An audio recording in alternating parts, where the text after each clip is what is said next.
मंजिल उन्हीं को मिलती है जिनके सपनों में जान होता है। मंजिल उन्हीं को मिलती है जिनके सपनों में जान होता है। पंखों से कुछ नहीं होता है, हौसलों से उड़ान होता है। डियर स्टूडेंट, आज हम लोग बहुत अच्छे एक वीडियो के साथ आए हुए हैं।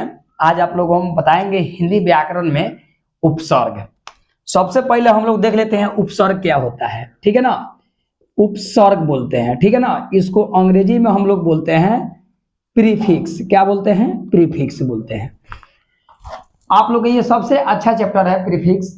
आप जब पढ़िएगा तो आपको लगेगा कि हाँ शायद ये चैप्टर हम लोग को जानना चाहिए। हालांकि 10 क्लास में पूछता है, 9th में पूछता है, 1 नंबर यहाँ पूछता है। तो उपसर्ग क्या होता है? हिंदी व्याकरण में एक छोटा सा एक मैंने अंश है, इसको हम लोग देख लेते हैं। ये उपसर्ग जो है 2 शब्दों के मेल से बना है, उप प्लस में सर्ग। उप का मतलब होता है जोड़ना और सर्ग का मतलब होता है निर्माण करना, ठीक है ना बबुआ। हम लोग ऐसे कह सकते हैं जो उपसर्ग 2 शब्दों के मेल से उप प्लस सर्ग। उप मतलब जोड़ना, सर्ग मतलब निर्माण करना, यानी शब्दों को पहले जोड़कर निर्माण कर देना। इसको हम लोग ऐसे भी बोल सकते हैं ये उपसर्ग क्या होता है, ठीक है ना। इसको हम लोग अगर परिभाषा देना होगा तो हम लोग कह सकते हैं ये उपसर्ग एक शब्दांश है। क्या है? शब्दांश है जो किसी शब्दों के पहले लगकर उनके अर्थ में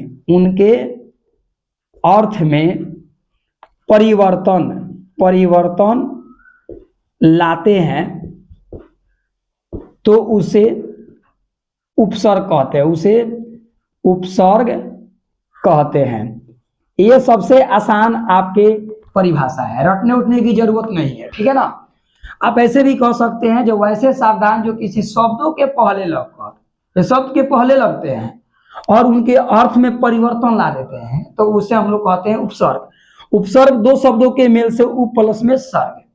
उप का मतलब जोड़ना, सर्ग का मतलब निर्माण करना, यानी वैसे सावधान जो शब्दों को पहले जोड़कर निर्माण कर दिया जाता है, ठीक है ना। अब जैसे हम लोग मान लीजिए यहाँ पर हम सबसे पहले ये हम देख लेते हैं उपसर्ग जो होता है 3 तथ्य में होते हैं।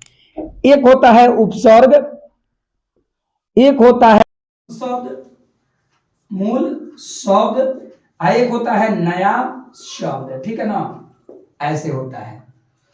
अब इसमें करना क्या है? इसमें कुछ करना नहीं होता है। देखिए मान लीजिए यहां पर हम लोग लिखते हैं जो अधर्म, तो यह इसमें अधर्म, ये ऑब्जेक्टिव में पूछता है जो अधर्म में कौन सा उपसर्ग है। तो अधर्म में क्या है? यह हो जाएगा इसमें हो जाएंगे धर्म और ये बन जाएगा आपका अधर्म, ठीक है ना। ऐसे हम लोग कह सकते हैं ये अधर्म में अ है। उसी प्रकार यहां पर हम लोग लिखते हैं ये सुशील, तो हो जाएगा सु प्लस में शील बराबर क्या हो जाएंगे? सुशील, ठीक है ना। उसी प्रकार हम लोग लिखते हैं प्रहार, प्र प्लस में क्या हो जाएंगे? हार, प्रहार हो जाएगा। अगर यहां पर हम लिखते हैं सम्मुख तो हो जाएंगे समधन में मुख, ठीक है ना। उसी प्रकार यहां पर लिखते हैं बेइज्जत, बे प्लस में इज्जत हो जाएगा, ठीक है ना। उसी प्रकार यहां पर लिखते हैं 59 तो हो जाएगा उन प्लस में 60, ठीक है ना। उसी प्रकार लिखते हैं निगम तो हो जाएगा नि प्लस में गम। ऐसे हमारे बहुत सारे होते हैं जिसका कोई अंत नहीं होता। हालांकि ये जो होता है उपसर्ग जो होता है एक छोटा सा शब्दांश है, ये थोड़ा सा समझ लेते हैं, इसको घबराने की जरूरत नहीं है। हालांकि 9th और 10th 11th में भी पूछता है, आसान चैप्टर है। मान लीजिए यहाँ पर हम लोग देखते हैं, अगर यहाँ पर लिखते हैं क्या चीज? प्रेम पुजारी, तो प्रेम धन पुजारी हो जाएगा, ठीक है ना। पुजारी, तो इसमें प्रेम पुजारी में प्रेम हो जाएगा, ठीक है ना। उसी प्रकार यहाँ पर लिखते हैं नियम, नी प्लस में यम हो जाएगा। आसान है, आसान है कि नहीं? बहुत आसान है, इसमें बहुत सारा है। अगर मान लीजिए यहाँ पर लिखते हैं प्रखर, ठीक है ना, यहाँ पर प्र प्लस में खर हो जाएगा।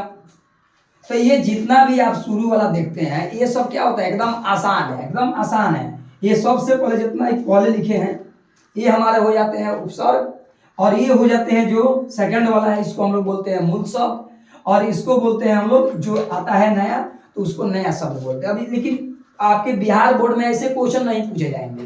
क्वेश्चन आपके ये पूछे जाएंगे, ये बताइए यहाँ पर ये आप सुशील में, सुशील, तो सुशील में कौन सा उपसर्ग है? तो यहाँ पर हम लोग देख लेंगे जो शब्द के पहले लगा हुआ है वही इसका उपसर्ग है। आसान है। तो यहाँ पर हो जाएगा सु प्लस में शील बराबर सुशील हो जाएगा। इसमें घबराने की जरूरत कोई है? एकदम आसान है। आप लोग लगता है कि भारी है, भारी कहाँ से है भाई? आप समय देना नहीं चाहते हैं। अब थोड़ा सा हम लोग पीछे चलते हैं, थोड़ा सा नेक्स्ट देखते हैं ये क्या होता है। अब देखिए जो उपसर्ग जो होता है, उपसर्ग यह इसके 3 तथ्य में इसका उपसर्ग आते हैं। क्या क्या?